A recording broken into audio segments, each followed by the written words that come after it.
Thank you. Thank you for the introduction. So hopefully you can hear me fine. So as you mentioned, I'm the Senior Director for Comcast Cybersecurity Research and Public Policy. And then, all the opinions that I'm going to express on my own, they do not reflect the official position of Comcast. So with that kind of disclaimer out of the way, what I want to really talk about today are IoT security labels. So to just kind of jump in, what we expect is that, by 2050, we're going to have, hundreds of IoT devices in every household. And the challenge is that these devices can potentially get infected. So the famous example being the Mirai botnet. And then once they get infected, they can be used as part of botnet to attack third-party entities. So in the case of Mirai, it was used to attack Dime. And we, ideally would prefer that this not happen. And one of the ways we are trying to achieve this, or people are trying to achieve this, is by encouraging consumers to buy more secure devices. Now, if you're a consumer and you go on the market, if two cameras are functionally equivalent, they also look equivalent in terms of their security properties. However, in reality, they might actually provide very different levels of security or very different kinds of security. So as a vendor, the vendor probably knows what is the security properties that they're building into their devices, but the consumer might have a harder time figuring out what those properties are. Now, this kind of information information asymmetry is fairly well known. So famously, George Akerlof in his kind of seminal paper basically talked about the used car market, where the used car market, the car seller knows whether a car is good or not, and the buyer really does not. So they're really just differentiating on price. Now, the car seller has no incentive to keep cars that are high priced, but maybe function better. And so over a period of time, they just start keeping cars that maybe don't do that well, but they are very low cost. So that results in buyers then further just expecting that when they go on the used car market, they're just going to get lemons and they're not going to get any good cars. And so they're just going to further emphasize differentiating on price. So you can argue that a similar situation could exist in the IoT market, where consumers just differentiate on price, and when it comes to security, they just expect lemons. And so they're just going to say, well, these two cameras kind of look the same, they kind of do the same thing. Let's just go and buy the cheapest one. So how do we solve for this information asymmetry? Well, one proposal is to create IoT security labels. So there have been some proposals out of academia. There has been nonprofits like Public Knowledge. So they propose something called the Security Shield. DCMS in UK has their own proposals on certain security properties that they think that vendors should convey to customers. Then UL, which does certification on a whole host of different kinds of product quality attestations, they've also created IoT security label. And then, of course, if everyone has been listening to some of the other talks earlier in the event, Solarium Commission is also proposing something called the National Cybersecurity Labeling and Certification Authority. Now, the Solarium Commission proposal is much broader than IoT, but it would certainly cover IoT devices as well.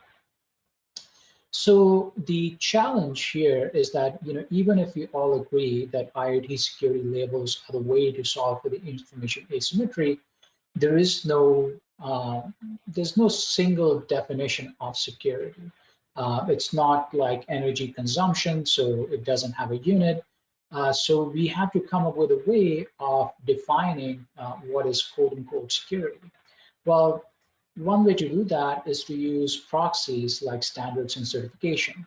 Now, if you look at the standard space, you have consumer reports, which has something called the digital standard. You have DCMS, as I mentioned previously. NIST has the IoT security baseline. IOXT is a third-party IoT security standard. And then, of course, there is the Consumer Technology Association, which fairly recently published their own IoT security standard 2088. Now, if you only had 5 standards, that would be one thing. But DCMS did a review of all of the different IoT security best practice documents, standards, technical guidelines, and they actually found at least 50, and they did that in 2018. Since then, many other standards have been added to this list. So for context, when DCMS did their original mapping, there was no NIST IOSD security baseline, there was no CTA standard, there was no C2 consensus. So you literally have 50 to 100 hundreds of IoT security kind of guidance and standards that you can follow. And that's just if you're looking at IoT security specifically. If you're looking at IoT standards that have security built into them, there's a lot more options. So as a vendor, it can be very difficult to figure out what is the right standard for your particular use case. And there's a cost to choosing the wrong standard. So for example, Mozilla used to have something called the Trustable Technology Mark, and it was basically an IoT security effort. And they had a website with a form that you could go in, and they had some questions about the kind of security capabilities you're building into your device. And you could answer those questions, and if you answered correctly, or if you had adequate amounts of security in your answers, you could then get the Mozilla Trustable Technology Mark. Now, unfortunately, the Trustable Technology Mark is no longer around. So if you're a vendor who spends some time and money and effort coming up with a device that aligns with the Trustable Technology Mark, well, now you cannot use that mark to differentiate your product in the market any longer. So the consumer is still seeing the higher cost from building in security, but they are not really seeing any kind of long-term assurances or way to differentiate that product and security. Now, let's say for the sake of argument that we can all agree, what is the best security standard to use, right? Which is a tall order in itself. But the next question that we have to answer is, what is the right label? So labels themselves come in 3 different flavors. So the first one is something like a USDA organic label. So these are binary labels. They essentially act as seals of approval. So they are either there or they're not there. You can also have something like an Energy Star label. So these are called graded labels. So you're not just saying that the device is secure, but you're also saying that the device is 1 secure, 2 secure, 3 secure, so on and so forth. And then finally, if you don't want to have that kind of level, you can create a non-prioritized list of security conditions. So something like a nutrition label for IoT security. These kinds of labels are called descriptive labels. Now, in the IoT security space, we actually have examples of all 3. BSI, the British Standards Institute, has something called the IoT kite mark label. So that's a binary label. I mentioned the Mozilla Trustable Technology Mark, although that's no longer around. In the graded space, UL's IoT security label is a graded label, and it grades from bronze to diamond. So it uses the precious metals grading. And then finally, in the descriptive label space, this is the label from CMU, but there's certainly other labels that have been proposed by other academic groups as well. So you have examples of all 3 different kinds of labels, and all 3 labels have their benefits and kind of negatives, their limitations. So let's start with the binary labels. So I mentioned the BSI kite mark label. These labels are very commonly used in food and agricultural industries. Now, on the bright side, they're highly usable, right? As a consumer, you don't need to have high technical literacy. All you need to do is check whether the label is there or if it's absent.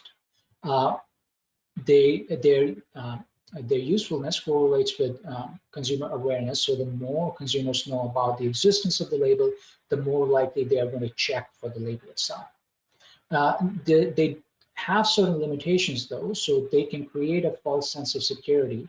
So a consumer might look at a device that has a label and they might just assume that that device is unhackable. And then it can also create dichotomous thinking, which is to say that a consumer might assume that all devices that have a label have similar levels of security, and all devices that do not have a label are similarly insecure. So you can say, well, what if we design a graded label? So Energy Stars, like the famous example of the graded label, and then the security space you have UL. Well, on the bright side, it allows consumers to differentiate between different levels of security, right? So it doesn't create that dichotomous thinking. But on the con side, as I mentioned, there is no single objective way to measure security. And now, not only do you have to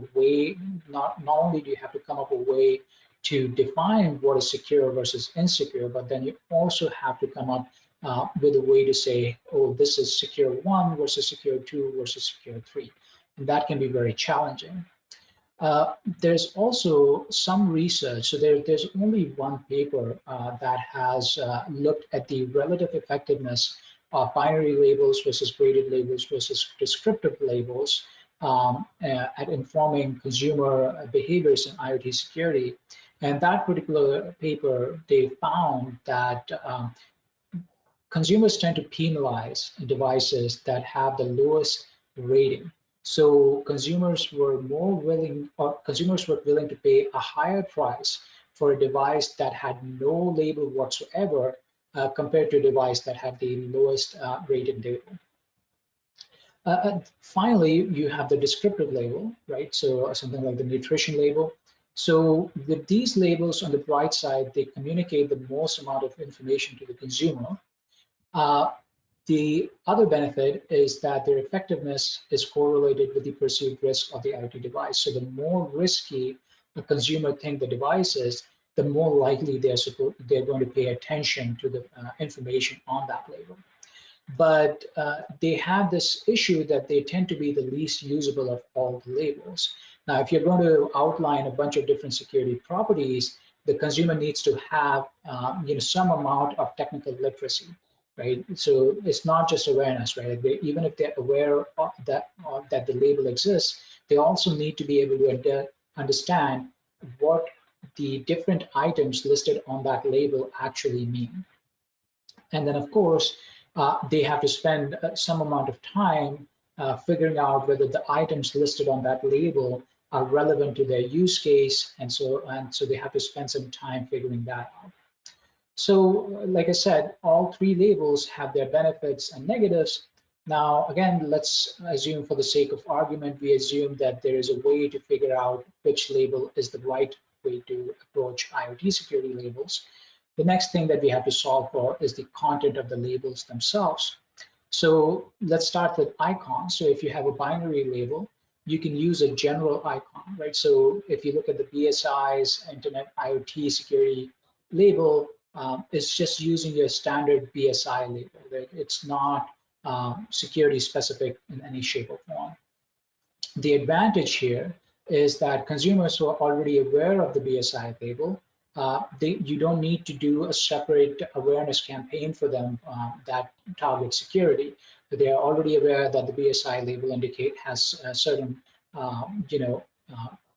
indicator of quality or implies certain amount of quality. And that's the other benefit, that consumers don't necessarily need to understand security or have to care about security, because they will now consider security in broader product quality, and consumers do actually care about product quality. On the flip side, if you look at existing surveys of consumers actually do prefer to have security-specific icons rather than general icons. This is an icon from the Finnish effort, and they use a lock sign. The challenge here is, in security, we sort of have a limited set of icons that we tend to rely on, right? You'd see a lock sign, keys, a shield, and that's more or less, the kind of labels that we tend to go for. The challenge there is that because these icons are being used so often in so many different contexts, consumers might bring their understanding of one context and apply it to another context. And even if we were not doing that, the icon itself can create a misunderstanding of what it means. So, for example, lock signs are often used in web browsers to indicate connection security. But consumers who see the HTTPS lock sign often assume that that it's not just that the connection is confidential, but that it's also been verified that the server sending the web page is the right server. So they assume authentication where no authentication exists. The next thing is the framing of the information. So if you look at the graded label, so this is a label from the only study that does a comparison of binary labels versus graded labels versus descriptive labels. So in their study, they used A to G grade for their label, and then they also used it color coding. So they had A was a green color and G was a red color. And in their study, anything that was rated G and so also associated with the red color was penalized by customers. And this is kind of understandable because red is typically associated with dangerous, so consumers might have just assumed that any devices that has a G rating and has a red color is not safe to use or not secure to use. Now, on the flip side, the UL label uses a precious metals rating. Now, all metals, regardless of what they are, so, bronze is not as valuable as silver, silver is not as valuable as gold, but they all have some amount of inherent value. So no one's actually done a comparative study of, would consumers also penalize the lowest rated label in UL? But in this case, intuitively speaking, it might make sense that consumers might assume that even a bronze rated device would have some amount of inherent security built in. And then finally, if you get to the descriptive labels, well, you now have to figure out what features should be listed on that descriptive label. So DCMS basically just has two things. So they say, does the device have important security features? And then they simply have a check sign or a cross sign. And then they ask the manufacturers to say the duration of the availability, or to state the duration of the ability of the security updates. If you look at the Johnson et al. Study, they use the DCMS properties, but then they add two other properties.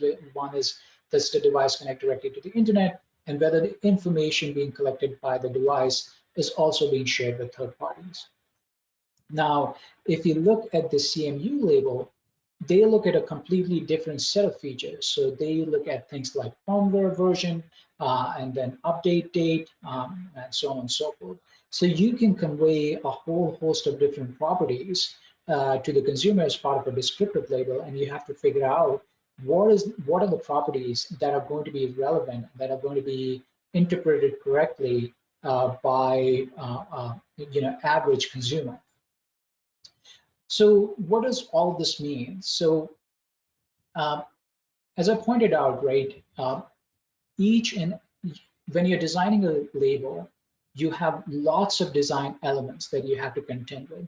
And each design element brings in a certain amount of meaning for the person who is looking at the label.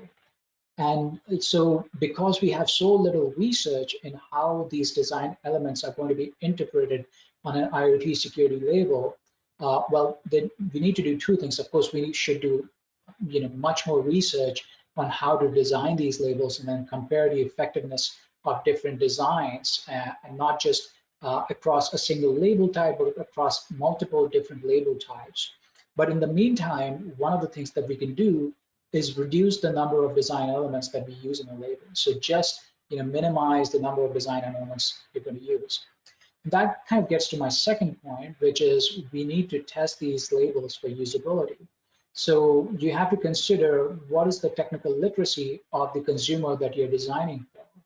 So if you are designing for a consumer that has very low levels of technical literacy, maybe you don't necessarily want to think of security separately from a broader indicator of product quality. Maybe you can incorporate that as part of product quality. And then finally, these labels have to mean something on a certain time scale, right? If your device is going to be around for 20 years, well, that label should also hold some meaning for 20 years, right? So part of that is making sure that the label is around for that long, and then two, that the label can, in some way incorporate the degradation in the security guarantee that is being provided by that device over time. So one way to do that could be by using sector-specific trade groups. So these trade groups, they already have, a bunch of industries as their members. So, just because one company goes out of business doesn't mean that the label also goes out of business. And then secondly, they already have, the technical expertise that basically, they have an understanding of who their consumers are, what deployment environments are they going to use their products in. So they maybe have a little bit of insight into what kind of security guarantees they should be conveying to those customers, and then also what kind of security risks are going to be relevant for their particular use case. So the bottom line that I'm trying to get to is that, oftentimes we say that IoT security labels are a solution to this information asymmetry in the consumer IoT market, and that is certainly, one potential solution. But what is lost in that discussion is that, while building in security is a technical discussion, and people understand that that's a hard thing to do, people often assume that designing the label, because that is a non-technical thing, that's probably straightforward. But there's so many complexities and so many technical things that we have to think about when designing a security label that is going to be effective and meaningful, and not, a lemon, so to speak. We do need to acknowledge the difficulty in building these labels and spend perhaps as much time thinking about these labels as we spend thinking about the technical properties of the systems that these labels are supposed to represent. So that is pretty much it from me. I know everyone's probably yearning to get to the closing keynotes, but I would like to take some questions if anyone has any, and I'm happy to answer those. And this is where I was going to say, and this is where, again, if you can find them in the chat, or if people raise questions, admittedly tends to lag for me. So, but thank you. And really talking about the labels and the prioritization, especially when we look at how cheap and inexpensive some of these products are. Do you really see a shift in being able to kind of get everyone on the same page with how we're approaching these? I mean, because if you have a product that's inexpensive, being able to prioritize, the cost and everything, how do you see that conversation changing? Right. I mean, I think there have been quite a few industry efforts. So the one that I like to point out to, mostly because I was involved in part of that, is the C2 consensus, which is kind of a joint effort across multiple industry trade groups to come up with an IoT security baseline similar to the NIST IoT security baseline, but kind of an industry agreement across multiple different trade groups. Say, you need to be this tall to, qualify as, as a reasonably secure IoT device. But certainly, that's sort of a baseline, and there is more work to be done there. Well, and especially looking to what you see coming out of the European Union and the different regulatory frameworks, and making sure everything's playing together nicely. So look forward to additional work from your end as well. And so where's a good place if people want to follow? You mentioned that you're working in a couple of different places. Where's a good place for people to track your further insights on this? So for the IoT security labels, so that's kind of what I'm focusing here. There is a paper related to this that is out in the ether. If you search for my name and lemon by any other label, you'd be able to find that. It was published at ICISSP. There's a full form associated with that, but I can't remember that right off the bat. There are more details in the paper. And then again, what I want to really impress is that there's a lot of work that is happening on the technical requirements for these devices, and that's certainly very important. But in terms of how do we communicate that these technical requirements are being met to end users or consumers, one of the solutions that has been proposed is the IoT security label. And I don't think there's enough research or enough work, either in academia or outside of that, that has been done on looking at how do you design an effective IoT security label. And my worry is that if we don't design good labels, consumers are not going to use them, and essentially we're going to have a market of IoT security labels in addition to a market of IoT, IoT security, Lemon's market of IoT security labels in addition to having a Lemon's market of IoT devices when it comes to security. Yeah, well, thank you. And hopefully folks will be able to track down the paper. And again, thank you for sharing today and bringing this front of mind. It's a great reminder on the different devices, security approaches,